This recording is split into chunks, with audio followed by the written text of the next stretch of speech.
Another night, another story to tell. Welcome back, my lovely listeners. And this time we have a creepypasta.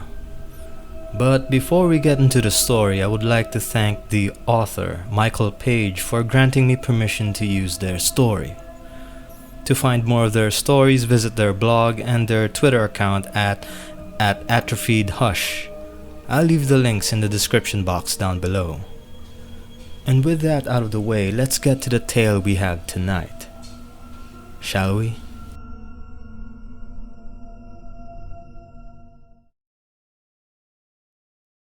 The terrible thing happened at night, as most terrible things do. While I clicked away at my home job as a transcriptionist, I'd often watch the boys playing in the backyard. They'd be at it for hours, acting out some scene with foam swords and plastic guns, only stopping when the sun left to rise elsewhere. Seeing Mason happy made me happy. He'd finally found a friend. His father left us when he was 6 months old and more or less held no role in his life. Sure, there were the occasional visits every few years, but even those were short and faint. Not even so much as an annual birthday card. Perhaps that was why Mason anchored himself such a secure distance from other kids, a point driven home by his 5th grade teacher and several others. Part of me didn't blame him. Kids in school, especially the ones I recall, weren't the friendliest bunch. If you were lucky, you could pick out the sharks from the minnows and avoid them. But honestly, they all looked the same, twined together in the same concrete box. Please give him a best friend. I'd whisper at my bedside every night, sending out the same message to God, or at least to something just as benevolent to hear my prayer. Give my son his first best friend. Then, one day, much to my wonderment, Mason brought Todd home for a playdate. He was a petite boy with mismatched clothes, unkempt hair, and the bluest eyes you'd ever seen. I was ecstatic, relieved that my son had finally cracked open his shell and found a buddy. I saw him at the park, Mason told me when I asked how they met. He was sitting alone at the swings like he was sad. When he saw me on my bike, he waved, and I waved back. Then we hung out, and he was really cool. As he shared this, I couldn't help but smile at his excitement, so much deserved by the loneliest boy in the world. And that night, they had a sleepover and passed out in the living room. From my bedroom, I could hear the muffled speech of our television which they had left on. Sighing, I untucked myself out of bed and walked sluggishly down the stairs to them. Light from the screen pulsed and stretched over the sleeping boys. Mason was swaddled in his blanket on the floor while Todd was curled up on the couch. I scanned for the remote, and after no luck, I moved to shut it off myself. A lone bag of chips crinkled under my foot. From the couch, Todd's shape twitched and then bolted upright. I meant to say sorry, but I was stopped short. When Todd jutted awake and opened his eyes, I couldn't see them. They hadn't rolled up in their sockets or slipped to their sides. They were simply gone. 2 holes of singular darkness. Todd had blue eyes, vividly blue eyes. But at that instant, not even the glow of the television reflected off those dark membranes, black as Santa's coal. Then he blinked, and the eyes returned. Before I could say anything, his mouth stretched into a yawn and his body slumped back into the cushions. I was stiff as a board, somewhat relieved I hadn't shrieked and woken them both up. My thoughts told me it was a trick of the light, as did any speck of reason. Vision played games with you that way. I switched off the television and went back to bed. A few weeks later, on an especially windy evening, A knock came at the door. Todd was there as usual, seesawing on his soles patiently. "Hi there," I smiled. "Hi," he smiled, his thin neck cocked. "Can Mason come out and play?" Before I even had to answer, Mason had already squeezed past me, still working one of his arms through his jacket sleeve. "Bye, Mom." I watched as they disappeared down the street. The rule was to be back before dark, and to their credit, the boys always returned just as the sky started to dim. On that particular outing, they came home with some cool rocks they'd found in dirt-clotted sneakers. By the time Todd was ready to walk back home, it had fallen too dark for him to go alone. I gave him a ride with both boys in the back seat. It wasn't a far drive, as his house was only a few streets away. Every so often, my eyes would slip back to the rear view and see Todd watching the street, Mason dozing off next to him. As we passed beneath the street lamps, a bar of light would creep through the window, roll over his face and vanish over his head. The car suddenly rocked as my wheels rolled too hastily over a speed hump.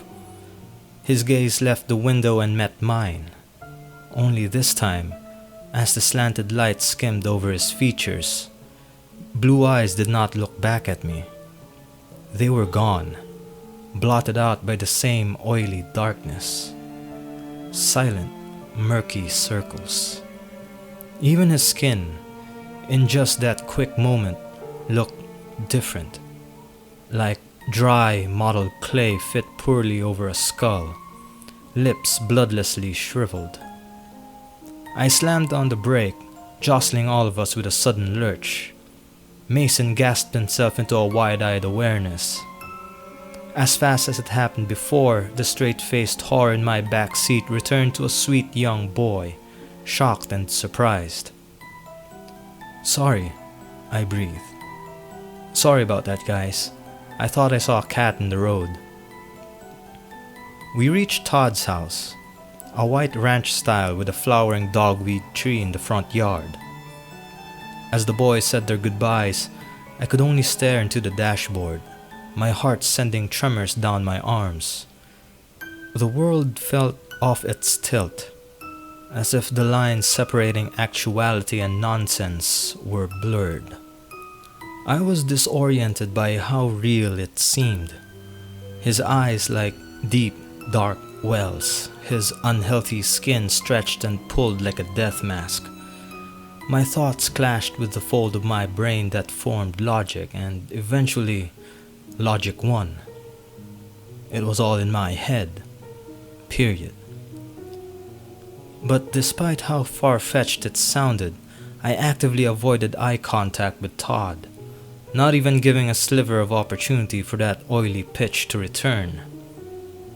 If it even happened in passing glance or a quick double-take, I'd be back to circling the rim of mental collapse. A week later, I went to pick up Mason from Todd's house.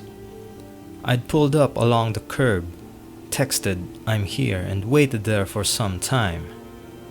There was no sign he'd read my message, nor did he answer any of my calls. When I got tired of waiting, I twisted the keys out of the ignition and made my way up the slim walkway. The house was missing a great deal of shingles, which scarred its roofline in dark patches. The rain gutters were clogged and stunk of decomposing leaves. I knocked briskly and waited. The door, unlocked, held only partially open by a door chain. "Yes?" the face peeking out asked. His voice was nasally, like it was lodged somewhere in his throat, right in the pit of it. "Hi, I'm Holly, Mason's mom. I'm here to pick him up." The door closed and then opened fully as the chain slid out of its holder. The man on the other end was lanky with onset baldness widening his forehead, his eyes tired and heavy. "Oh, sorry about that," he said, flashing a thin-lipped smile and offering a handshake. "David, the boys are probably still on their way back, but they'll be here any minute now. You can come inside and wait if you'd like. I've got some tea ready to go." I took him up on the offer and followed him inside. At our immediate right was the living area, where a woman sat watching a rom-com on the television, paying no mind to the sound of the door. She kept her back to us. Beneath the show's timed laugh track, I could hear the sound of hard, labored breathing. Hanging over the side of the sofa drooped a thin, skeletal wrist. On the wall, a gray Kit Kat clock shifted its eyes and wagged its tail. The kitchen was small, with a triangular arrangement of sink, stove, and a refrigerator, a small dance between the three. Flowery wallpaper looped around the room. A formica-topped table sat against the wall with minty green chairs. I took a seat in one as David retrieved some cups from the cabinet. The smell of light orchid drifted through the air. "Hope you like green tea," he said quietly as he filled the cups and brought them over. "Green is fine," I replied, taking the cup from him. "Thank you." He planted himself in a chair. They're really fond of each other, aren't they? The boys, I mean. "I'd say so. You can hardly keep Mason away." I laughed. By this point, I had noticed the dark pouches beneath his eyes more clearly. In fact, his overall appearance seemed to hang in a mournful sag. Whatever supplement he needed, he was missing a lot of it. "So, how long have you been in the neighborhood?" I asked for the sake of conversation. "Oh, a good while now," he mused, rubbing a finger along his cup. "Really? I'm surprised Mason didn't meet Todd sooner. Our houses aren't too far from each other." "Todd?" he asked, as though needing a moment to remember his own son's name. "Oh yeah, that is pretty surprising. He, gets around. Mason never sees him at school. Does he go to a different district?" Lines creased his mouth. "School, well, From the living room, a harsh guttural coughing reached us. David's neck swiveled towards the sound. "Excuse me, my wife needs me." He left his chair and hastily went to her. Not too long after that, the front door opened as Todd and Mason arrived. As we said our goodbyes to David and his silent wife, he clasped my hand in a tight shake. "It was nice meeting you, Holly. Really, it was." When he released his grip, I realized something was left in my palm. When we were back in the car, I folded it open. "What's that, Mom?" Mason asked. "Nothing, sweetie." I smiled back at him, placing the crumpled note in my lap. A phone number, a time to call, and the word help scribbled into its loose leaf. It was nightfall when I unfurled and read it again. I was in the backyard, occupying a seat at our fire pit, my cell phone in one hand and a cigarette pinched in the other. The note said to call at 8, which was only 5 minutes away.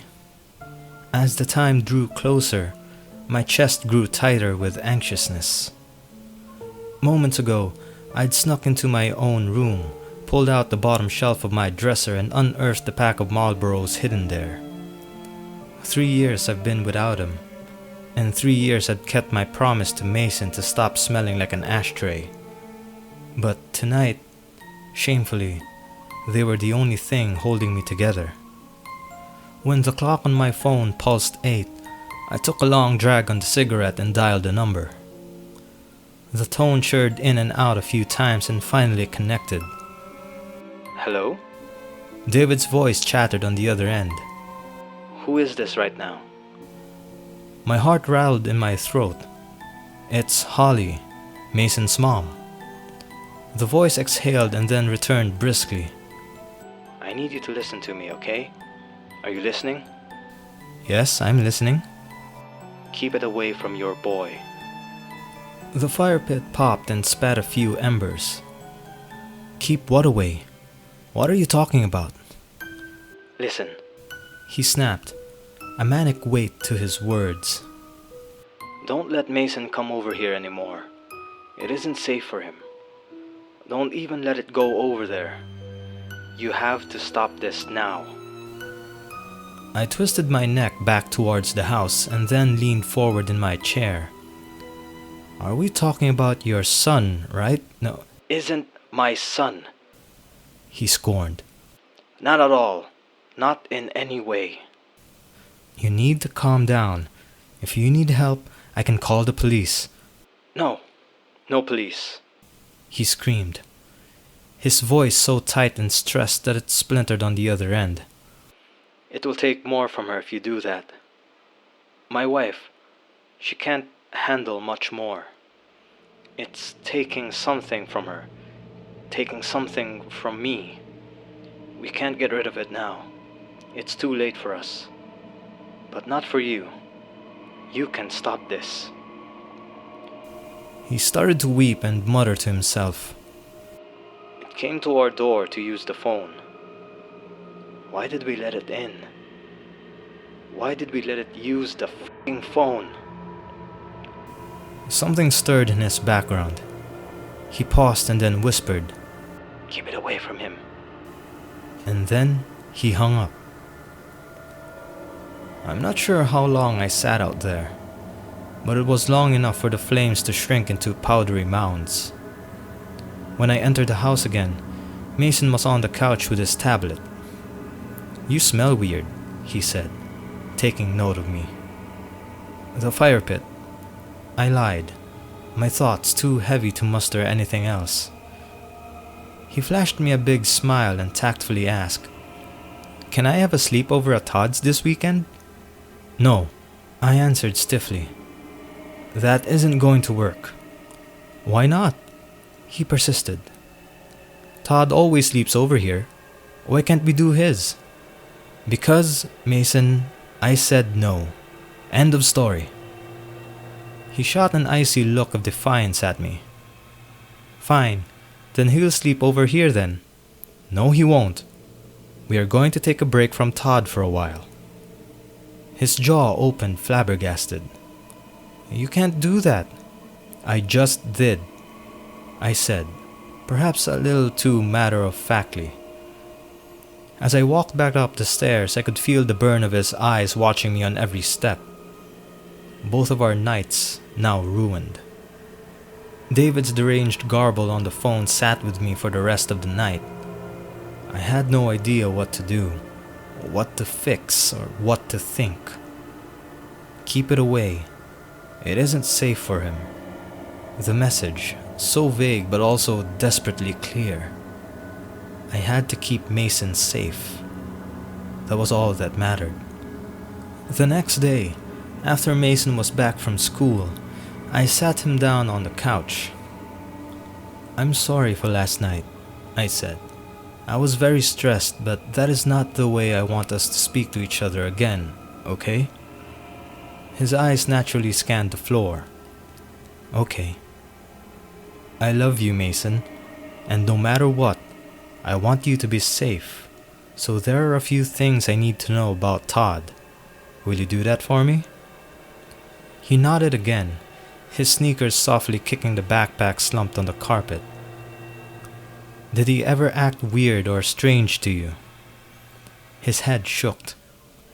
"What about his parents? Did he act different around them at all?" Same answer. I wasn't sure how to word the next question, but I did my best anyway. "Did he ever do something with his eyes?" This time, Mason nodded. My heart squeezed itself smaller. I wanted so much to change the subject, to retreat to the kind cadence of sanity.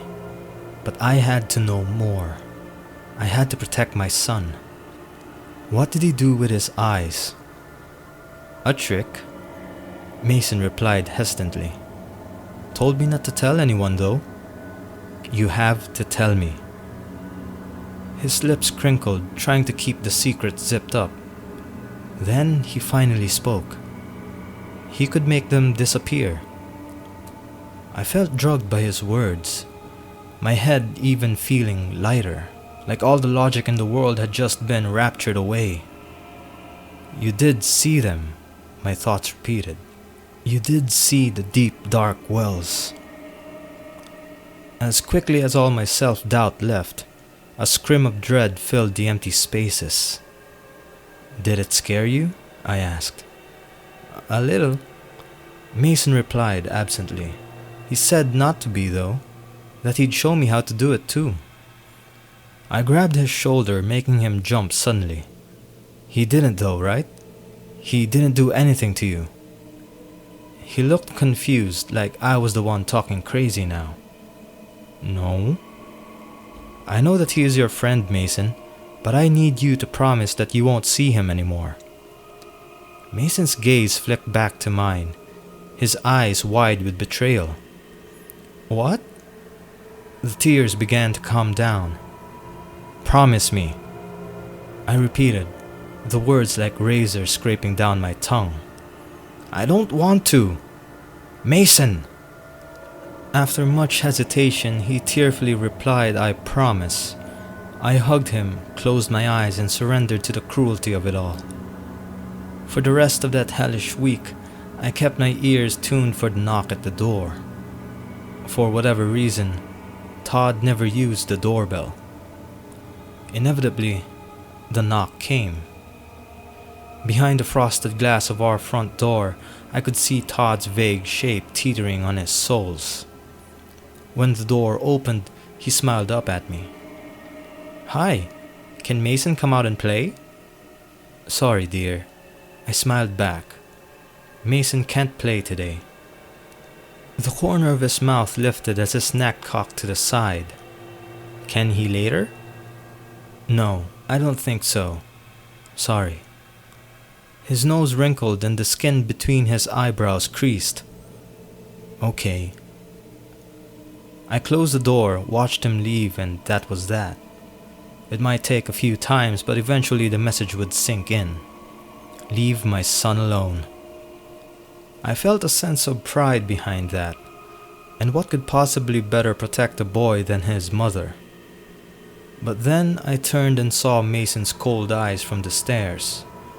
The pride all but evaporated. When Todd returned the next day, I gave him the same answer. Then the day after that, and the one after that. I couldn't even refuse to answer when he knocked. Otherwise, he'd sit there and wait, knock again and wait some more, knowing full well we were home. 4 straight evenings of it. And poor Mason, he had every right to despise me for this. No parent could want to wall themselves between their son and his best friend. His first friend. But what choice did I have? We were drifting apart, orbiting even farther away from one another. He was my prisoner, and I was the judge sentencing him back to a lonely world. Surely he'd make new friends, right? The world was full of them, and if anything, this was proof that he could find them. That thought helped me cope, anyway. When the knock came for the 5th time in a row, my tolerance had run out. Todd wasn't catching on, and to make matters more irritating, it was 8 or so at night this time. Part of me hoped it was someone else, maybe a neighbor bringing a package by that was wrongfully left on their doorstep. But I knew better than that, and I was not allowing this to go any further. Mason was doing his homework at the kitchen table when I passed by him. No acknowledgement whatsoever. When I pulled the door open, Todd was standing beneath our porch light, both shoulders hunched over his ears as though expecting me to smack him. And perhaps verbally, that was what I did. "Go home," I said assertively. "We're done. No more of this, alright?" "Can Mason come out to play?" he asked sorrowfully, as though it weren't after dark. "No, Todd, he can't, and he won't the next day or the next. Now, go home and stay there." His small arm rubbed his sleeve nervously. "It's really dark," I don't want to walk home alone. Can I use your phone to call my parents? I felt absolutely cruel, but I also knew the game he was trying to play. You walked here on your own, you can walk back on your own. Then, as I moved to close the door and end the conversation, Todd made his eyes disappear. The darkness washed over them quickly and seemed actually to curdle in his sockets. A thickening, horrible texture. His face became milk wax, the sad child disappearing behind it. Beads of perhaps sweat dripped from his temples. One ran into his eye and vanished into the void. I want to come inside, he spoke, the sorrowful note in his voice also gone. My heart slackened to a deep, slow throb. I felt the need to pinch my side, to tweak it hard enough to draw blood and wake from this moment. Between the dead, shriveled lips, I could see the decayed tips of black teeth. "Can I please come inside?" he asked. "No," I said semi-reactively. His black, craving eyes narrowed at me. For a moment, I actually thought they started to cry. But it was the darkness dribbling down his cheeks, oozing like oil slicks. "I just want to play with Mason." The sound of it. The sound of that horrible face saying my son's name snapped me out of the shock. I slammed the door closed and quickly locked it. Mason stood stiffly in the kitchen. His expression was only a shimmer of consciousness, vacant as a sleepwalker. "Mason, look at me, honey. It's all okay. Everything's going to be okay." But his unfocused eyes were not facing me. 3 firm knocks came from the door. When I turned to face it, a dark shape lingered behind the frosted glass. A tall figure, taller than any adult, was hunching to look inside. And from behind the single pane that separated us, its vague shape didn't move. From the other side, Todd's childish voice was still calling. "Can I please come inside? Don't you want to play, Mason? Don't you want to play?" I could feel it watching us, like static vibrating the air. When I tried to move Mason, he refused to budge, staring emptily toward the evil thing behind the glass. Heavy as he was, I scooped him up in my arms and bolted for the stairs. "It won't break in," my thoughts uttered. "It isn't allowed to." That much I was sure of. If it wanted to get in, it would have by now. It needed to be invited. I shut both of us away in the bathroom upstairs, and when the sounds of the front door finally ceased, Mason snapped out of it. He was confused, like he'd just missed everything that transpired. I wasn't sure whether to consider that a blessing or not. Perhaps it was.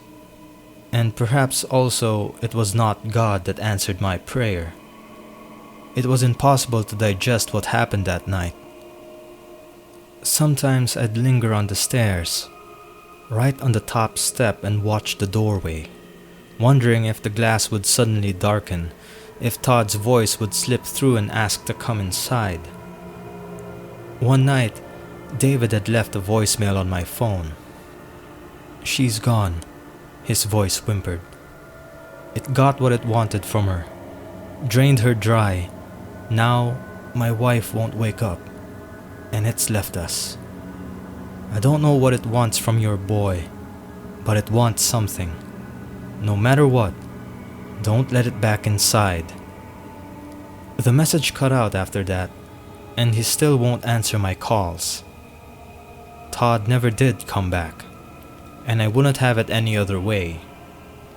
Strangely enough, the one least affected by all this was Mason.